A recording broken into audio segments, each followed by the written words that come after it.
akka qaqqabamu kan nu barbaachisu abukaattoo ittiin bituudha. Abukaattoon sun immoo maallaqa barbaachisa. Seera dhiyaatee karaa iddaawwii ta'een yoo murtee itti murteessise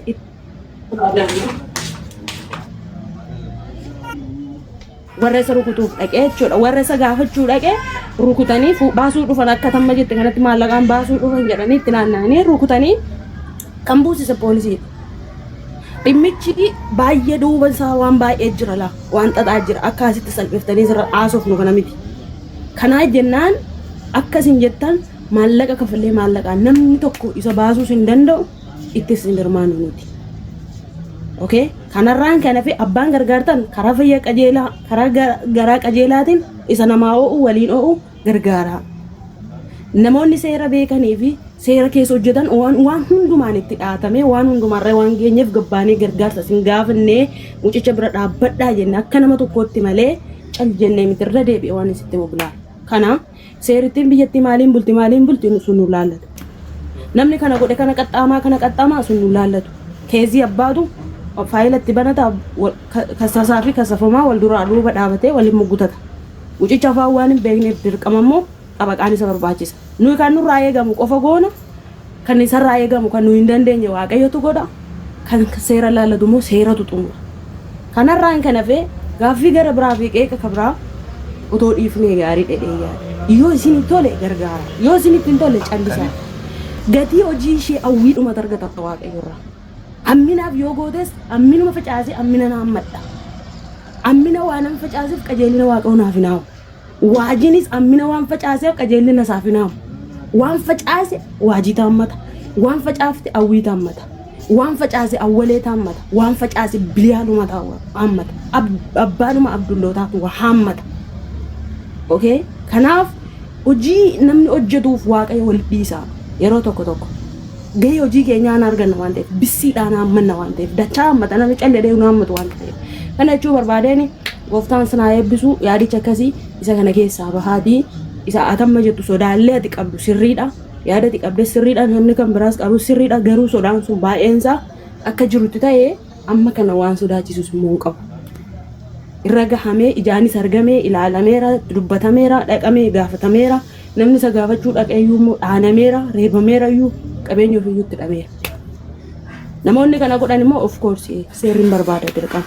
Isa duubarraa isa gaafachuu hawwii ka jedhaa jirru yaadallee nu gabaabsi akka nama wannaatiin mucaan akka haidhamuu barbaadeetitti nurraa dubbataartan ka jedhaa jirru boondi and beel waan jedhamutu jira. Namni tokko yakkamaa ta'e biyya namaatii yeroo hidhame namni wabii isaa ta'u yookaan waasii isaa ta'u yoo hin jirre mallaqatu qabsiifama. Mallaqni qabsiifamee dubbichi isaa seeraan laallama.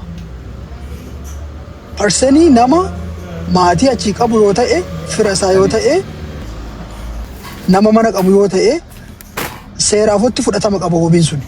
Namni sun dhaqee mallatteessee nama sani dhimma keezii isaatiin akkaataa keeziitiin nama san baasuun hin danda'a. Biyya biraa beelii yookaan boondi waan jedhamu jira. Kana keessa deemtanii Keeniyaan illee dubbisuu dandeettan. Dizi intarnaashinaali kamiyyuu dubbisuu dandeettan.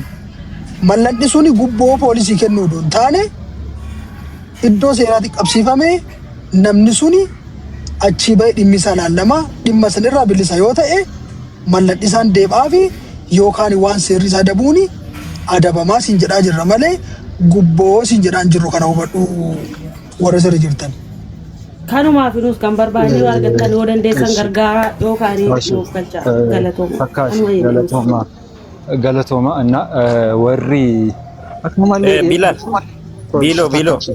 ሞኔ ታካሽ አኒ ፖዚቲቭሊ መናሳ ጀራ ከተለኪ ናው ሲታካሽ ነምቦ ቢላ ኮኮኒ ፕሊዝ በእናት በእግዚአብሔር ሞኔ ከሮንዱ ማቶሊ ሲንጀራ ፕሊዝ አመዱዋሽና ጀዲ kan jedhame akkuma abbaa abduloota haasa'eemma biyya kamirrattiyyuu kun like this is international law kun jechuudha. Baasisanitti agarsiisuu waan danda'an ture bargati karaa irra gatiin jiruufan yoon barbaachisa ta'e immoo viidiyoo jedhee gadhiisuu waan danda'a gina asfalligimsa jedhunna kanaan achi laayivii jirtu yoo ta'e akka mana ga'anii sanitti agarsiisuu waan danda'a. Seerri biyya kamii keessayyuu irra guddeessa akka asaayilamiitti jirtu ta'e jennaan namni biyya sanatti zeegaa yookiis immoo lammii biyya sanaa hin jiru ta'e jennaani hawaasi isinii ta'u abukaatoo miti. Hawaasi isinii ta'u qarshii harka keessan irra jirudha. So mucaan osoo hidhaa iddoon taane keessa lixee makaraa arguu hin eegaliini akka hawaasitti wanti kun galee fi akka maasaajaasa jedhamutti galee fi mucaan firii ta'ee keezii isaa bakkeedhaatii adeemsifachuu danda'aadha.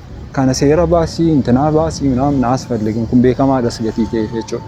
Hin barbaachisa ta'e jennaani daqiiqaa muraasa booda bargix mana nan ga'anis isinitti agarsiisuu hin danda'ama. ግን still namoonni kumni tokko asirra jirtanii kun eessattiyyuu biyya keessattiyyuu beekamaadha. Qarshii hamma kanaadhaa fi akkas Azo ina rifatti azo maaltaati akkana yaa jamaa Aweko eme ani waa dubbadheen bu'aa dhiisela. Moone qoy moone. Dhiiroo waan haasoftan keessaa naasaa.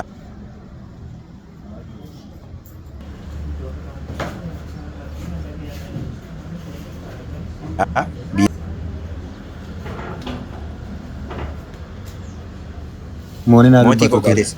Biiloon bu'i. Ela amma gara seeraa hundi keenya ogeessota seeraa miti garuu hin dubbifnu hin beenna. Akka ija seeraanii wabii gosa lamatu jira. Maal wabii?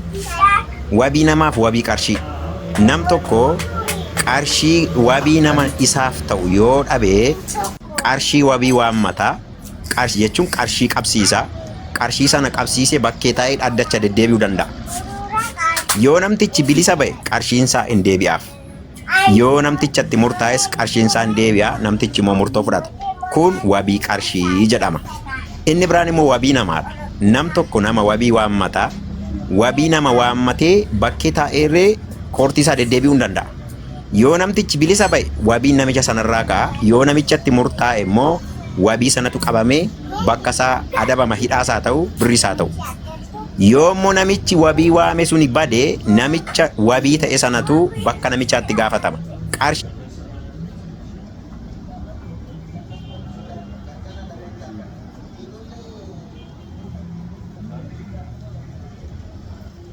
qabsi. Karaaf bitamu warra seeraa buluudha. Karaa gama kamiinuu macaafnis nu eeyyama.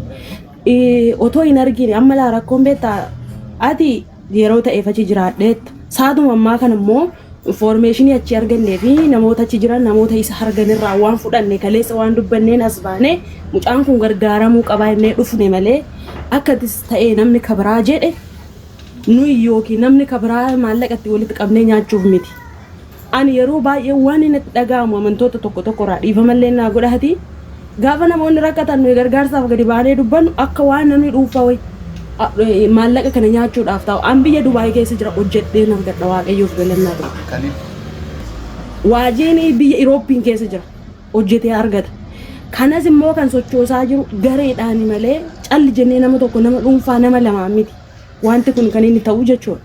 So kanaafi warri kan kanarratti xiyyeeffatan isin amantoonni kanarratti xiyyeeffattu. Mucaa kan